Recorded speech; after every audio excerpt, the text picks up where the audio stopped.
शारदीय नवरात्रि के तीसरे दिन माँ चंद्रघंटा की पूजा की जाती है। माँ चंद्रघंटा दुर्गा का तीसरा रूप है। इनकी पूजा विधि और मान्यताओं के बारे में शास्त्रोक्त जानकारी महत्वपूर्ण है। माँ दुर्गा की तृतीय शक्ति का नाम चंद्रघंटा है।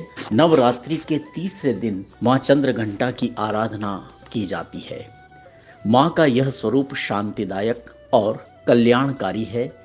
इनके माथे पर घंटे के आकार का अर्धचंद्र है, इसीलिए इन्हें चंद्रघंटा कहा जाता है। चंद्रघंटा देवी का स्वरूप तपे हुए स्वर्ण के समान कांतिमय है। चेहरा शांत और सौम्य है। मुख पर सूर्यमंडल की आभा झलकती है। इनके 10 हाथ हैं।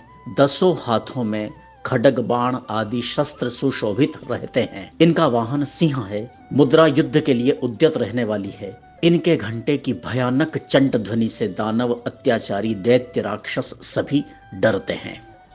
माँ चंद्रघंटा की पूजा के लिए ओम देवी चंद्रघंटायै नमः का जाप करना चाहिए।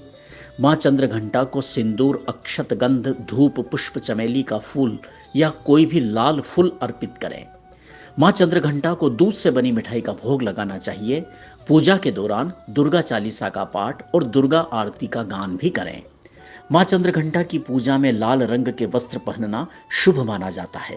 उनकी पूजा में साहसी और पराक्रमी बनने का वरदान प्राप्त होता है। इनके शरीर का रंग स्वर्ण के समान चमकीला है। मस्तक पर घंटे के आकार का अर्धचंद्रमा होता है। इनके पास कमल, धनुष, बाण, खड्ग, कमंडल, तलवार, त्रिशूल और गदा जैसे अस्त्र शस्त्र हैं। माता चंद्रघंटा के मस्तक पर जो अर्धचंद्र बना है, इस वजह से भक्त माँ को चंद्रघंटा कहते हैं। ऐसा माना जाता है कि माँ ने अपने भक्तों के दुखों को दूर करने के लिए हाथों में त्रिशूल, तलवार और गदा रखे हुए हैं। तीसरे दिन की पूजा का अत्यधिक महत्व होता है। साधक का मन मणिपुर चक्र में प्रविष्ट होता है। चंद्रघंटा की कृपा से साधक को अलौकिक दर्शन होते हैं। दिव्य सुगंध और विविध दिव्य ध्वनियाँ सुनाई देती हैं। ये क्षण साधक के लिए अत्यंत सावधान रहने के भी होते हैं।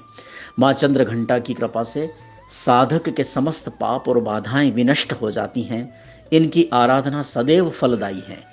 इनकी मुद्रा सदैव युद्ध के लिए अभिमुख रहने की होती हैं, अतः भक्तों के कष्ट का निवारण ये शीघ्र कर देती हैं।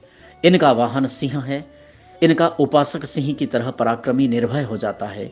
घंटे की ध्वनि सदा अपने भक्तों को प्रेत बाधादि से रक्षा करती हैं। दुष्टों का दमन और विनाश करने में सदैव तत्पर रहने के बाद भी इनका स्वरूप दर्शन और आराधक के लिए अत्यंत सौम्यता और शांति से परिपूर्ण रहता है।